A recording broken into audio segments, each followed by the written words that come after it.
ప్రారంభిద్దాం. ఆయన నామములో ఉన్న బలాన్ని పుంజుకొని, ఆయన కృపలో భద్రపరచబడి, ఆయన సాక్షులుగా, ఆయన సంకల్పాలన్నీ మన పట్ల నెరవేరినట్లుగా మరొకసారి మనల్ని మనం ఆయనకి సమర్పించుకుందాం. ఈరోజు నా బ్రతుకులో మరువలేని రోజు.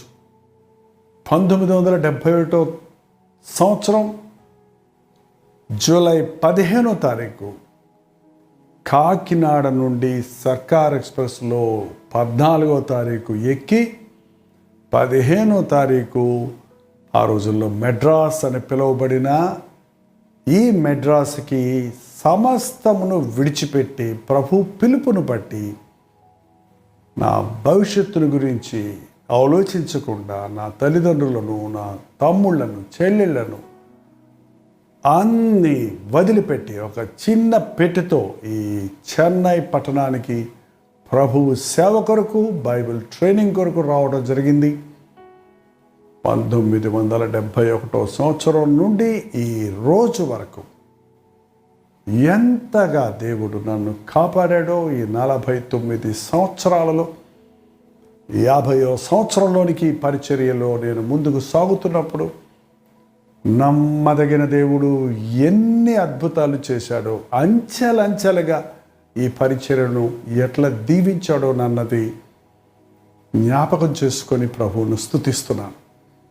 ఇటువంటి పరిచర్యలో పాలిభాగస్తులైన మీ అందరిని బట్టి, దీవించబడుతున్న మిమ్మల్ని బట్టి, ప్రార్థిస్తున్న మిమ్మల్ని బట్టి ప్రభువును స్తుతిస్తున్నాను.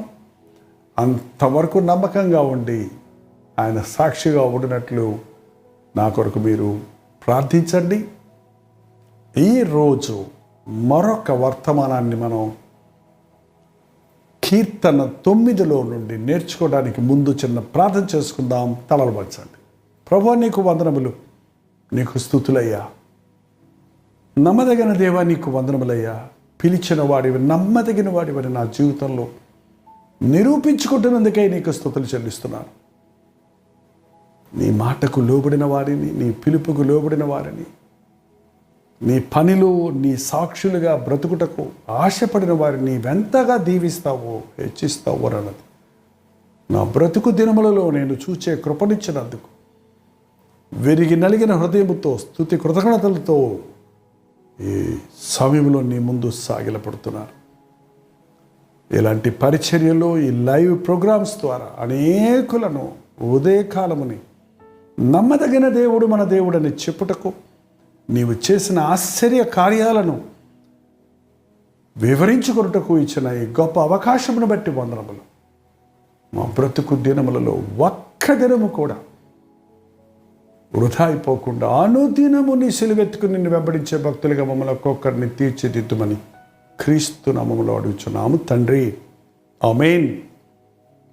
దేవుని స్తోత్రం.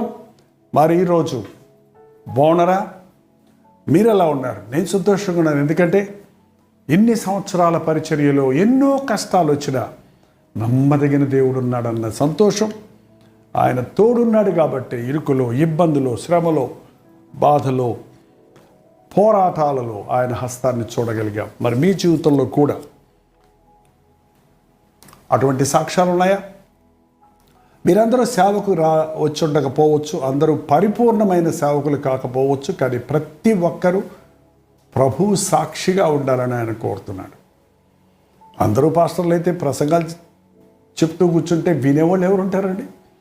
కాబట్టి మిమ్మల్ని మీ యొక్క హోదాలో, మీ యొక్క పరిధిలో ఒక టీచర్గా, ఒక హెడ్ మాస్టర్గా, ఒక నర్స్గా, ఒక డాక్టర్గా, ఒక సాఫ్ట్వేర్ ఇంజనీర్గా, ఒక హార్డ్వేర్ ఇంజనీర్గా, ఒక పైలట్గా, ఒక లాయర్గా, ఏంటండి, ఒక ఆఫీసర్గా, ఒక పోలీస్ డిపార్ట్మెంట్లో సెక్యూరిటీ గార్డ్స్గా, ఎన్నో స్థాయిల్లో ఐఏఎస్ ఆఫీసర్గా, ఏంటంటే ఎన్నో స్థాయిల్లో మనల్ని ఉంచారు. మనం ఎక్కడున్నామో అక్కడ ప్రభు సాక్షులుగా ఉండాలన్నది ఆయన వాంఛ. ఒకవేళ మీరు ఇంకా స్టూడెంట్స్ అయితే మీ కాలేజీలో, మీ హాస్టల్లో, తమ్ముడు ఇప్పటి నుంచే నువ్వు సాక్షిగా ఉండాలి. అందరూ పబ్జీ గేమ్ ఆడితే నువ్వు కూడా ఆడితే ఎలాగా? అందరూ పనికి మాలిన మాటలు మాట్లాడుకుంటే నువ్వు చెబుగ్గితే ఎలాగా? మనం డిఫరెంట్. దేవుడు వెలబెట్టి కొన్నాడన్న గుర్తించిన వారిమి, ఆయన్ను ప్రేమించే వారిమి, ఆయన నామాన్ని ధరించిన వారిమి, ఆయన కొరకు బ్రతకాలి. మరి ఈరోజు కీర్తన 9లో కొన్ని వచనాలు చదువుతున్నారు వినండి. నా పూర్ణ హృదయముతో నేను యెహోవాను స్తుతించెదను. యెహోవా, నీ అద్భుత కార్యములన్నిటినీ నేను వివరించెదను. దేవుడు నాకే ఇచ్చినట్టుంది వాగ్దానం. దేవుడు నాతోటే మాట్లాడుతున్నట్టుంది ఉదయకాలం. నా పూర్ణ హృదయముతో నేను యెహోవాను స్తుతించెదను. పూర్ణ హృదయముతో నేను ఆయన్ని స్తుతించెదను. యెహోవా, నీ అద్భుత కార్యములన్నిటినీ నేను వివరించెదను. దేవా, నీవు చేసిన అద్భుత కార్యములన్నిటినీ వివరించెదను. నిజంగా ఈ దీన సేవకుడిగా ఆయన పరిచర్యలో సాగుతుండగా ఆయన చేసిన అద్భుత కార్యాలు, ₹1.25 కానుకతో ప్రారంభించిన పరిచర్య, ఒక చిన్న గ్రామంలో ఒక 5-10 మంది సభ్యులతో ప్రారంభించిన పరిచర్య, ఒక కుగ్రామంలో ప్రారంభించిన పరిచర్య, అంచెలంచెలుగా అద్భుతంగా ఆయన ఏ రీతిగా హెచ్చించాడో, దీవించాడో, విస్తరింప చేశాడో, జనములకు ప్రవక్తగా చేతునన్న మాటను ఎలాగూ నిరూపించాడో అన్నది ఎంతో అద్భుతం. ఇప్పుడు నా సాక్ష్యం పూర్తిగా చెప్పడానికి ఇది సమయం కాదు, కానీ నా మటుకైతే బ్రతుకుట క్రీస్తే అనే ఒక చిన్న పుస్తకం ఉంది. మీ పేరు, చిరునామాలు వివరంగా పంపించండి. మాకు అందినటువంటి మొదటి 100 అడ్రస్లకి, అందరికీ పంపలేం కదా, 100 అడ్రస్కి మేము ఉచితంగానే ఆ పుస్తకాన్ని మీకు పంపిస్తాను. మీరు దాంట్లో ఎంత నమ్మదగిన దేవుడో, జైపాల్ ఎంత గొప్పడో కాదు, జైపాల్ని వాడుకుంటున్న దేవుడు ఎంత గొప్ప దేవుడో, ఏ రీతిగా దేవుడు ఒక సేవకుడిని సిద్ధపరుస్తాడో అన్నది మీరు గుర్తిస్తారు. అది మీ యవ్వనస్తులకు కూడా చాలా ఉపయోగకరంగా ఉంటుంది. మీ పేరు, చిరునామా పూర్తిగా పోస్టల్ అడ్రస్ ఇవ్వండి, మేము పంపిస్తాం. దేవుడు చేసిన అద్భుత కార్యాలన్నీ చెప్పాలంటే మనకి ఉదయకాలంలో సమయం సరిపోదు. అవును, మీ జీవితంలో ఏమీ అద్భుత కార్యాలు జరగలేదా? వాటిని మీరు ఎప్పుడైనా ఎవరికైనా వివరించారా? వాటిని ఎవరికైనా పంచారా? ప్రతి ఉదయము దేవుడు చేసిన మేళ్ళు తలంచుకుంటే, గుండెల నిండా స్తుతుంటే, నోటి నిండా కృతజ్ఞత మాటలుంటే, మనకు తెలియకుండానే ఈ దినమంతటిలో మనం కలిసిన వ్యక్తులతో దేవుని మాటలు పంచుతూ ఉంటాం, ఆయన సాక్ష్యాన్ని వివరిస్తూ ఉంటాం. మహోన్నతుడా, నేను నిన్ను గురించి సంతోషించి హర్షించదను, నీ నామమును కీర్తించదను. నా దేవుడు మహోన్నతుడు, ఉన్నతుడు, మహోన్నతమైన స్థలాల్లో నివసించేవాడు. నా దేవుడు ఎంత గొప్పవాడోనని ఆలోచించి నా దేవుడి గొప్పతనాన్ని గురించి సంతోషిస్తాను, నీ నామాన్ని కీర్తిస్తాను అంటున్నాడు దావీదు. దావీదు జీవితంలో ఎన్నో అప్స్ అండ్ డౌన్స్ ఉన్నాయండి. గత కీర్తనలో చదివాం, రాత్రంతా నిద్ర పట్టక మూలుగుతూ ఉన్న పరిస్థితుల్లో ఉన్నాడు. కానీ ఈ కీర్తన వచ్చేటప్పటికి దేవుడు విడిపించిన విడుదల, దేవుడు సహాయం చేసి తప్పించిన ఆపదలు, పోరాటాల్లో ఇచ్చిన జయాలు గుర్తు చేసుకుంటూ, తన పక్షంలో ఉన్న ప్రభువును గుర్తు చేసుకుంటూ ఆయన యందు సంతోషిస్తున్నాడు. నీవు నా పక్షమున వ్యాజ్యమాడి నాకు న్యాయము తీర్పు తీర్చున్నావు, నీవు సింహాసనాసీనుడివై న్యాయమును బట్టి తీర్పు తీర్చుచున్నావు. ఏంటండి, నా పక్షంలో వాదించే ప్రభు ఉన్నాడు. నేను వాదించుకోవాల్సిన అవసరం లేదు నా గురించి, నేను చెప్పుకోవాల్సిన అవసరం లేదు నా గురించి, నేను సమజాయిషి చెప్పుకోవాల్సిన అవసరం లేదు నా గురించి. నా పక్షంలో మాట్లాడే నా ప్రభు ఉన్నాడు. నేను చేసిన తప్పులన్నీ ఆయన రక్తంలో కప్పి, నా బలహీనతలన్నీ ఆయన వీపు వెనుక ఉంచి, నన్ను వెనకేసుకొని నా పక్షంలో అపవాదితో పోరాడేవాడు, అపవాది సంబంధులను ఎదిరించే ప్రభువు ఉన్నాడు అన్నది గుర్తు చేసుకున్నప్పుడు ఎంత సంతోషం. నిన్ను కొట్టడానికి వచ్చినప్పుడు ఎవరైనా ఒక చిన్న బిడ్డగా పరిగెత్తుకుని వెళ్ళి మీ నాన్న సంకెక్కితే, లేక మీ నాన్న వెనకాల దాక్కున్నప్పుడు నీకు ఎంత ధైర్యం వస్తుందో, మన పరమ తండ్రిని ఆశ్రయించిన వారికి లోకములో ఉన్న శోధనలు, పోరాటములు, ఎన్ని పోరాటాలండి ఈ రోజున, ఎన్ని సమస్యలండి, ఎన్ని గొడవలండి, ఎన్ని పరిస్థితులు, ఏమి జరుగుతుంది ప్రపంచంలో, ఏమైపోద్దో లోకమని అర్థం లేదు. సెప్టెంబర్కు తగ్గుద్దా, డిసెంబర్ దాకా సాగుద్దా, కరోనా ప్రాబ్లం, లాక్డౌన్ నుంచి పరిపూర్ణంగా రిలీజ్ అవుతుందా, డబ్బులు దొరకని పరిస్థితి అవుతుందా, వ్యాపారాలు దివాలా అయిపోయి చిప్ప చేతికి పట్టుకునే పరిస్థితి వస్తుందా అనే యాంగ్జైటీతో, ఆతృతతో ఉన్నవారు ఎందరో ఉన్నారు. అయితే యెహోవాను ఆశ్రయించిన వారికి ఏ మేలు కోదు ఉండదు. 7వ వచనంలో యెహోవా శాశ్వతముగా సింహాసనాసనుడై ఉన్నాడు, న్యాయము తీర్చుటకు ఆయన తన సింహాసనమును స్థాపించి ఉన్నాడు. ఈ రోజుల్లో జడ్జెస్ ట్రాన్స్ఫర్ అయిపోతారట, మళ్ళీ కొత్త జడ్జి వస్తే ఆ కేసును మొదటి నుంచి మొదలు పెడతాడట. అందుకే వాయిదాల మీద ఇక పోతూనే ఉంటుంది జీవితకాలం అంతా. కానీ మన న్యాయాధిపతి శాశ్వతముగా అయిన న్యాయాధిపతి, హృదయ రహస్యాలు ఎరిగిన న్యాయాధిపతి, సింహాసనాసీనుడైన ప్రభు నీకు న్యాయం తీర్చడానికి, నీకు అన్యాయం చేసిన వారిని, నీకు ద్రోహం చేసిన వారు, నిన్ను మోసం చేసిన వారు, నిన్ను బాధ పెట్టిన వారు నీవు ప్రేమించగలిగితే, నీవు సహించగలిగితే, నువ్వు నా దేవుడున్నాడు చూసుకుంటాడనే ఆ విషయాన్ని వదిలేయగలిగితే ఆయన మన పక్షంలో ఉండి న్యాయం తీరుస్తాడు. దావీదు ఎప్పుడు కూడా దేవునికి వదిలిపెట్టేశాడు పోరాటాలని, దేవునితో చెప్పేసుకొని ఏడ్చేసుకొని మౌనంగా ఉండిపోయాడు. నా ప్రభు మాట్లాడుకుంటాడు, నాకెందుకు, నా విరోధితో నాకెందుకు గొడవ, నా శత్రువుతో నాకెందుకు పోరాటం, నా పగవానితో నాకెందుకు ద్వేషం. ఈ రోజున మనకు ఎవరైనా హాని చేసిన వారు ఉంటే, నష్టపరిచిన వారు ఉంటే, బాధ పెట్టిన వారు ఉంటే క్షమించేయండి. ఈ ఉదయకాలం క్షమించేయండి. అప్పుడు ప్రభుకి అప్పచెప్పేసినట్టు అర్థం. మీరు క్షమించిన మరుక్షణంలో కేసు ట్రాన్స్ఫర్ అయిపోయిందన్నమాట. ఎవరి దగ్గరికి? ప్రభు దగ్గరికి వెళ్ళిపోయింది. ఆయన చూసుకుంటాడు. మనం నిర్మలంగా జీవించగలుగుతాం, ప్రశాంతంగా ఉండగలుగుతాం. నీ మనసులో ఎవరి మీద ఆయాసం పెట్టుకుంటే నువ్వు ప్రశాంతంగా ఉండలేవు, నువ్వు ఆరోగ్యంగా ఉండలేవు, నువ్వు దేవుడితో కూడా సమాధాన పడలేవు. కాబట్టి మనం ప్రభువును నామంలో మనకి జరిగిన అన్యాయాలు విడిచిపెట్టేద్దాం. ఏంటండి?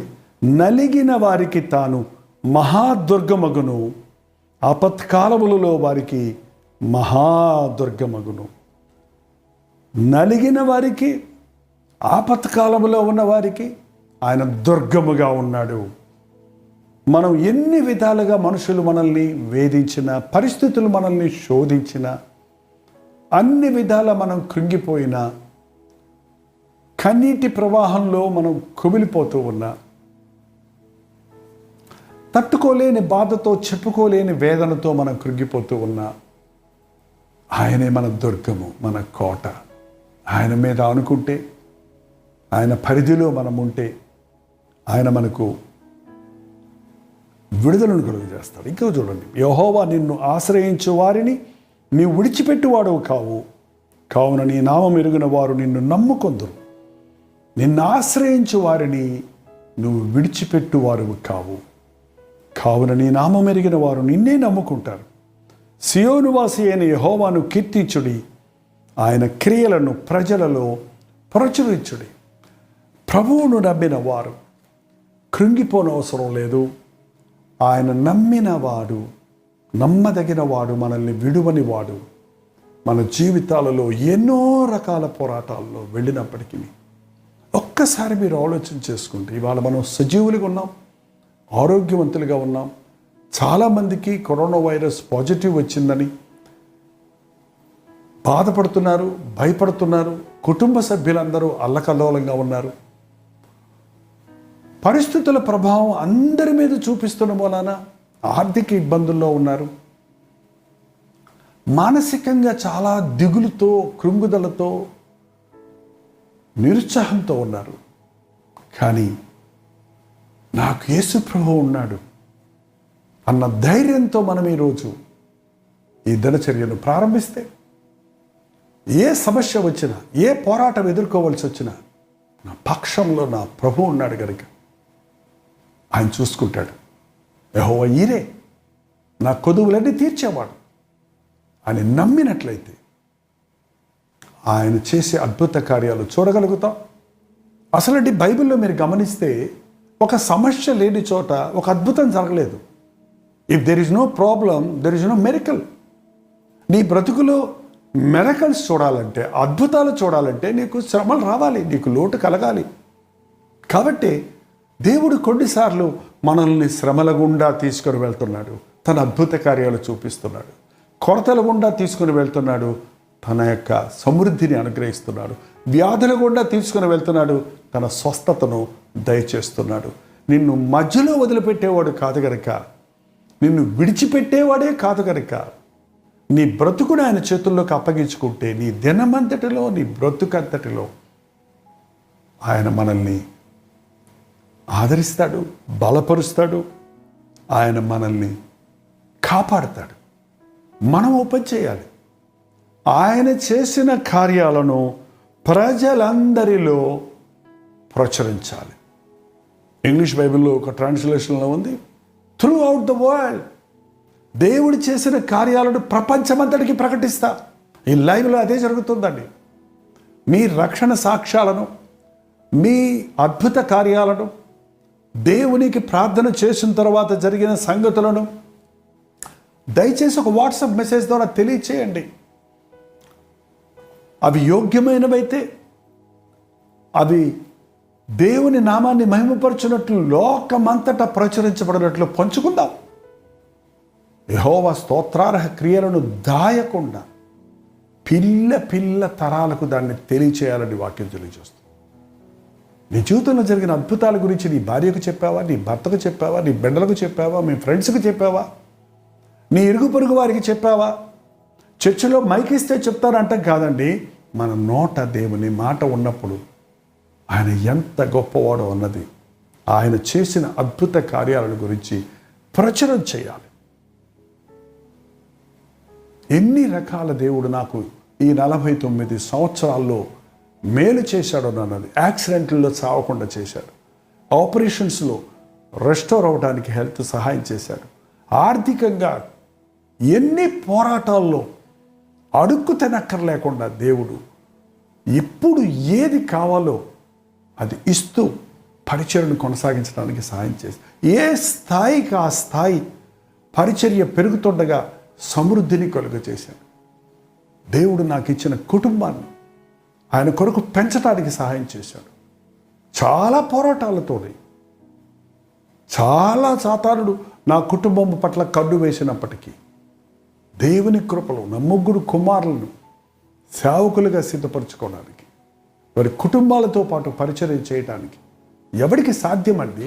ఏ మనిషి చేయలేము. ఈ రోజున నాకు చేతగాక నేను ప్రభు సన్నిధిలో ఏడ్చిన రాత్రులు ఎన్నో ఉన్నాయి. ఒక్కొక్క కుమారుడి కొరకు రాత్రిరంతా అలాగే కూర్చొని ప్రభు సన్నిధిలో మూలిగిన రోజులు ఎన్నో ఉన్నాయి. ఆ ప్రార్థన ఫలితాలలో దేవుడు జవాబిచ్చాడు. దేవుడు నా పక్షంలో ఉండి నా బిడ్డలను దర్శించాడు, రక్షించాడు. కుటుంబాలను కూలగొట్టాలని, సాక్ష్యాలను పాడు చేయాలని ఈరోజు సాతాను ముమ్మరంగా పనిచేస్తున్నాడు. నిన్ను కృంగిపోయేటట్టుగా చేయాలని, రోగాల భయంతో, భవిష్యత్తు గురించిన భయంతో. నమ్మదగిన దేవుడు ఆయన చేసిన ఆశ్చర్య కార్యాలు చూడటానికే నువ్వు శ్రమల ద్వారా వెళ్తున్నావేమో, కృంగిపోవద్దు. నువ్వు నలిగిపోయి ఉన్నావేమో, నిందలు పడిపోయి ఉన్నావేమో, అవమానంతో ఉన్నావేమో, దేవుడు నీ ద్వారా ఒక గొప్ప కార్యాన్ని చేయాలని ఆశపడుతున్నాడు. నీకు ఇచ్చిన విడుదలను ఒక సాక్ష్యంగా మలుచుకోవడానికి నిన్ను టెస్ట్ చేస్తున్నాడు దేవుడు. దావీదు పొందిన శ్రమలలో, నిందలలో, అవమానములలో సౌలుతో ఎప్పుడు గొడవ పెట్టుకోలేదు దావీదు. దేవుడే చూసుకున్నాడు తన విరోధుల సంగతి. తన మీద తిరగబడిన కుమారుడితో, అబ్సలోముతో ఎప్పుడు వాదించలేదు దావీదు. ఈరోజు తండ్రులు కుమారులతో వాదిస్తుంటారు. వాదించలేదు, అంగలార్చాడు దేవుడి సన్నిధిలో. తను ఎగతాళి చేసిన భార్యకు విడాకులు ఇస్తాడనలేదు, భార్యతో గొడవ పెట్టుకోలేదు. దేవుడు చూసుకుంటాడు మొదలుపెట్టేశాడు. ఎన్ని కార్యాల్లో, ఎన్ని విషయాల్లో, అన్ని రంగాల్లోనూ దావీదు శ్రమ పడ్డప్పుడు, తోటి వారందరూ తిరగబడి రాళ్లతో కొట్టాలని ప్రయత్నించినప్పుడు దేవునికి అప్పగించుకున్నాడు. ఈరోజు బయటికి వెళ్ళాలంటే భయంగా ఉందండి. ఒక రోజు వచ్చిందంటే భయంగా ఉందండి. ఏం గొడవలు అవుతాయో, ఏ బిల్లులు కట్టాలో, ఏ అప్పులోడు వస్తాడో, ఏ రోగం వస్తుందో అని భయాందోళనతో బతుకుతున్నారా? అక్కర్లా. నలిగిన వారిని, మహాదుర్గంగా ఉన్నాడు ఆయన నలిగిన వారికి. ఆయన ఆశ్రయించిన వారికి ఏమేను కొదువు చేయడు. ఆయన మన పక్షంలో వాదిస్తాడు, తన రెక్కల చాటును మనల్ని దాచుతాడు, ఆయన మనల్ని కరుణిస్తాడు. నేను నీ కీర్తి అంతటి ప్రతిష్ఠ చేయొచ్చు, సియోను కుమార్తె గుమ్మములలో నీ రక్షణను బట్టి హర్షించినట్లు యెహోవా నన్ను కరుణించుము అని చెప్పుకుంటూ పోయి 17వ వచనంలో అన్నాడు, దుష్టులను దేవుని మరచు జనులందరూ పాతాళములకు దిగిపోవుదురు. దుష్టులను దేవుని మరచువారు పాతాళానికి దిగిపోతారు. మనం దేవుణ్ణి స్తుతిద్దాం. దేవునిని మరచిపోయే జనులకు దేవుని ప్రేమను గురించి, వాళ్ళు పాతాళానికి పోకముందే పాపిని తమ తప్పు మార్గం నుండి మళ్లించువాడు, పాతాళాన్ని నుంచి ఒక ఆత్మను రక్షించేవాడిగా ఉన్నాడు కనుక నీ సాక్ష్యం ద్వారా, నీకు దేవుడు చేసిన మేలుల ద్వారా అయోమయ పరిస్థితుల్లో ఉన్న వారికి సాక్ష్యం ఇద్దాం. వారిని కూడా ప్రభు వైపు తిప్పుదాం. మన ఇంటి వారిని ప్రభు కొరకు సంపాదించుకుందాం. మన చుట్టూ ఉన్న వారిని క్రీస్తు కొరకు సంపాదించుకుందాం. నా ప్రాణమ యెహోవాను సన్నిధించుము. ఆయన చేసిన ఉపకారములలో దేనిని మరువకము. ఆయన చేసిన కార్యాలను నేను ప్రచురము చేయుదునన్న దావీదు వలె ఎల్లవేళలా స్తుతి కృతజ్ఞతలు కలిగి క్రీస్తు సాక్షులుగా జీవిద్దాం. ప్రార్థించుకుందాం. పరిశుద్ధుడా, నీకు వందనములు. మరొకసారి నీ పాదముల దగ్గరికి వస్తున్నామయ్యా.